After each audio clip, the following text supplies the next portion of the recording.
इधर बात lieutenant governor Manoj Sinha के दौरे के हवाले से भी, जिनका दौरा दिल्ली 5 दिन का खत्म हो चुका है, वापस श्रीनगर पहुंच गए हैं और श्रीनगर पहुंचते ही उन्होंने यात्रा को लेकर वजारत दाखिला के साथ मीटिंग में नई दिल्ली में जो बातचीत हुई थी, उसके बाद उन्होंने श्रीनगर पहुंचने के बाद ही एक बार फिर से तैयारियों के मुतालिक जायजा लिया है और वापसी के फौरन बाद सिक्योरिटी उमूर पर तबादला ख्याल मुतलकिन के साथ एलजी ने किया है। जी हाँ नाजरीन, एलजी की जानिब से जहाँ नई दिल्ली के अंदर वजारत दाखिला और दीगर अफसरान आला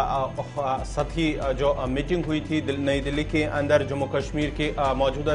जो सिक्योरिटी सूरत हाल है उसको लेकर, उसके बाद ही जब एलजी कल श्रीनगर पहुंचे तो जम्मू कश्मीर की जो मौजूदा सूरत हाल है उस सिलसिले में फौज, पुलिस और दीगर सिक्योरिटी एजेंसियों के साथ साथ जो इंटेलिजेंस इदारों के आला अफसरान हैं उनके साथ एक मीटिंग हुई है और मीटिंग के बाद ही ये फैसला लिया गया है कि जम्मू कश्मीर में मजीद 15,000 इजाफी फोर्सेस की तैनाती होगी और साथ ही साथ जो अमरनाथ यात्रा है जो 30 जून से शुरू होगी, इसको किस तरह से सिक्योरिटी ग्रिड को मजीद मजबूत बनाया जाएगा, इस सिलसिले में फोर्सेज एहलकारों जो अफसरान हैं उनके साथ ही तबादला ख्याल हुआ है, बातचीत हुई है और मजीद फोर्सेस की तैनाती, क्योंकि पहले ही वजारत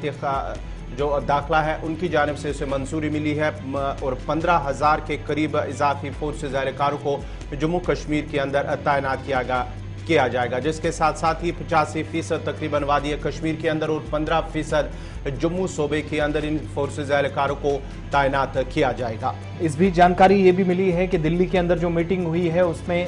इस पर तबादला ख्याल हुआ कि 150 कंपनियां जो हैं सिक्योरिटी फोर्सेस की, वो टारगेट किलिंग को रोकने के लिए और इनमें 85% के करीब जो फोर्सेस हैं वादी के अंदर तैनात की जाएंगी और जम्मू के अंदर तकरीबन 15% के करीब जो फोर्सेस हैं, यानी 150 कंपनियों में से 15% हिस्सा जो है वो जम्मू को दिया जाएगा। और 30 जून से जब मीटिंग का आगाज होगा तो 150 कंपनियां जिनमें central arm police forces CRPF की हैं, वो जम्मू कश्मीर के अंदर मौजूदा वक्त में एक तो अमरनाथ यात्रा को कामयाब बनाने के लिए बड़ा रोल प्ले करने वाली हैं और दूसरा टारगेट किलिंग के जो हालिया वाकयात हैं उससे बचने के लिए इस पर भी तफसीली तबादला ख्याल एक नई दिल्ली के अंदर और राजभवन के अंदर, जहां पर जम्मू कश्मीर में भी जाकर लेफ्टिनेंट गवर्नर ने इस सूरत हाल पर बात की है। दूसरी बात, दिल्ली के अंदर जब आला सतही इजलास हुआ था वज़ीर दाखिला अमित शाह की सदारत में 17 तारीख को, तो उसमें भी कहा गया था कि 15% हिस्सा जिस पर मोहर लग गई है, कुल 150 कंपनियां जो इस बार तैनात की गई हैं, 85% वादी के अंदर जिन